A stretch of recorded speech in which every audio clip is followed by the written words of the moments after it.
Baby, you and me, we're so messed up together. Even if we tried, we'd be stuck here forever. I don't understand right now how to make it through, but I'll get over you.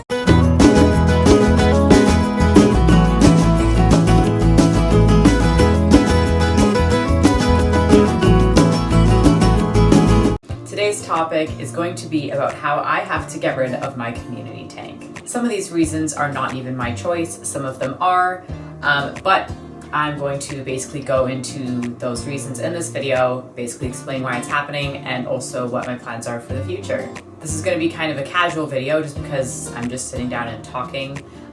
So if you're not really into that type of video, then you can just X out now. But if you are interested in like kind of like updates, I guess, then keep watching. So the first thing that I'm getting rid of my fish is actually for my health.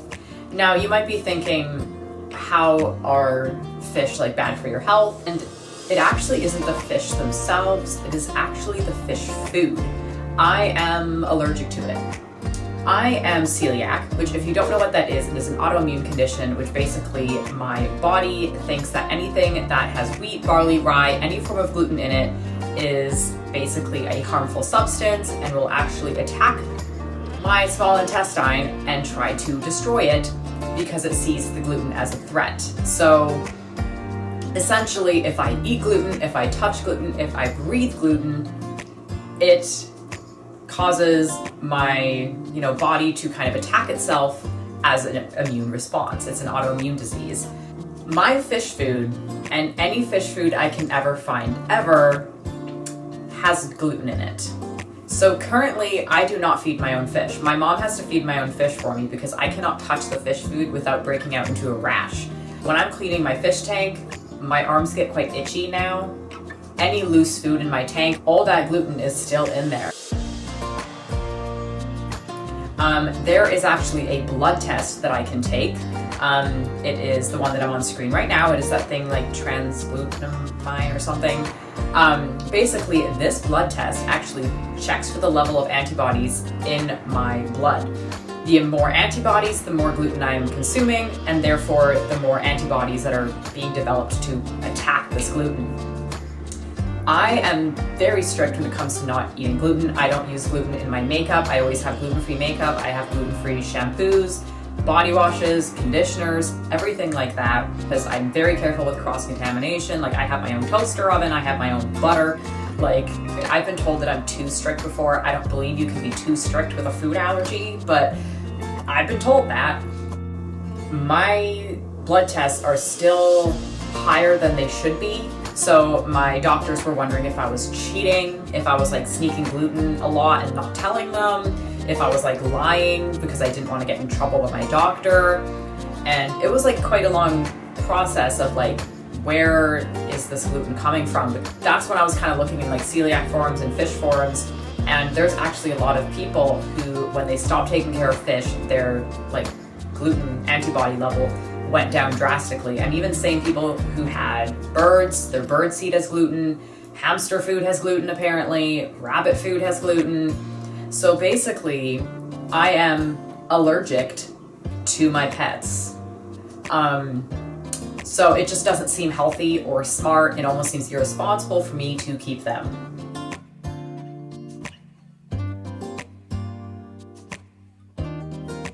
I liked how my tank was. I liked how well planted it was. I liked how I was able to have a community where all the fish got along. No one was like dropping dead like there was the last time. It was the first community tank I had that succeeded. And then this time my body was like, psych, nope. So now you might be thinking like, okay, so you have to get rid of your community tank. So how does this help your little tanks? Now, the little tanks are so tiny that I can wear gloves when I'm cleaning them. Now, I haven't before, but I will now, that actually go up long enough that when I'm cleaning my tank, like when I'm moving stuff around, my hands aren't directly exposed to the water. They keep the water out, and they're tiny enough that I'm not like, they don't have enough plants and everything that I'm down there and I'm trimming and like my hands are underwater for like forever. Like sometimes my hands are underwater for like 30 minutes straight. I don't know why I'm so slow, but when that happens, that's a long time to be basically rolling around in a field of wheat. I think, like, I have bettas right now. I'm not sure if eventually I'll turn it into a shrimp tank because they can eat biofilm and like stuff that isn't directly food, if that makes sense. Like, it isn't like a pellet composed of wheat. But for now, I don't want to get rid of the bettas that I have because I do have an emotional attachment to them. The community tank I did unfortunately have to get rid of just because there's no other option, because I can't downsize them. I did buy another 2.5 gallon tank. It's just this one right here. It is basic glass, turning it around. Just this little Tetra thing. I'm gonna be using that for Mako, who is the Betta I have in right here. So Mako will be put in this little tank here, and then that one will be put down. And then I'm gonna switch to basically taking care of reptiles instead.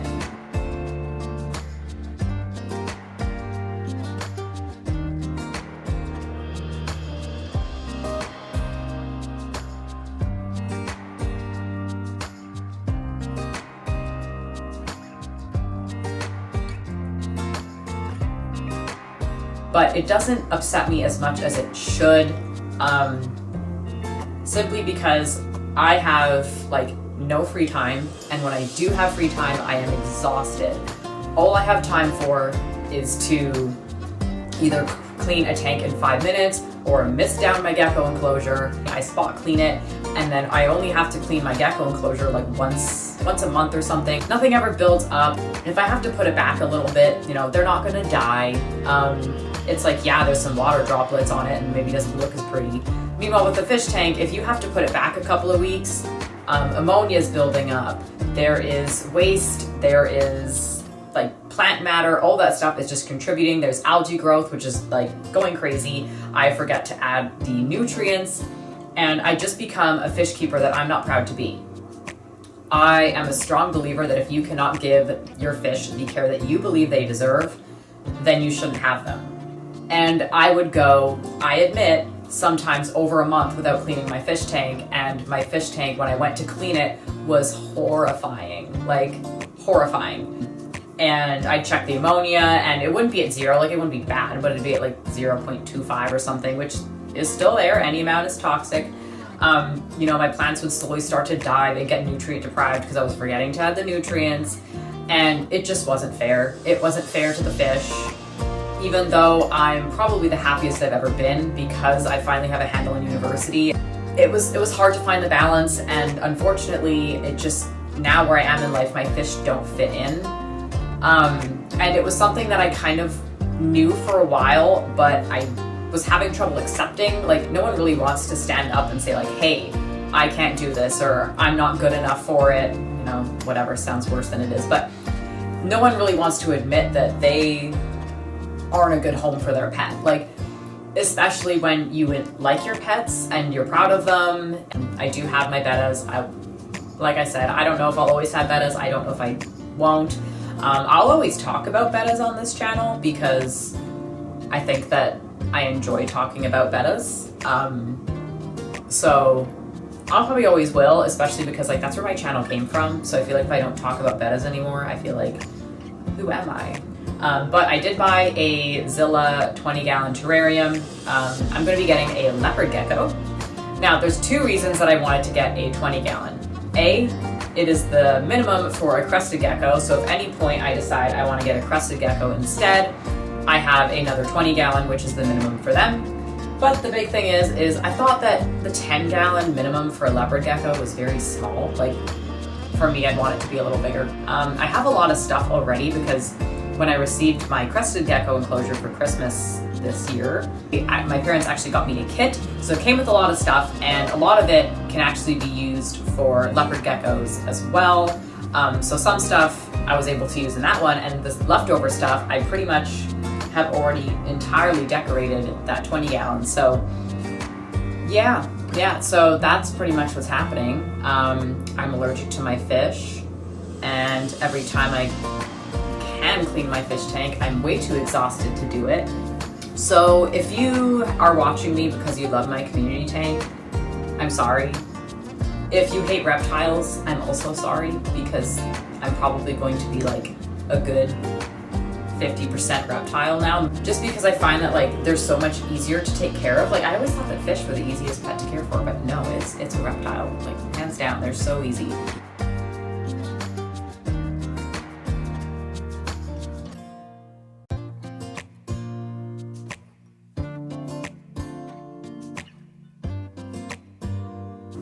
So yeah, that is pretty much everything that I had to talk about. This was a really long video, so I might have to edit it down a bit.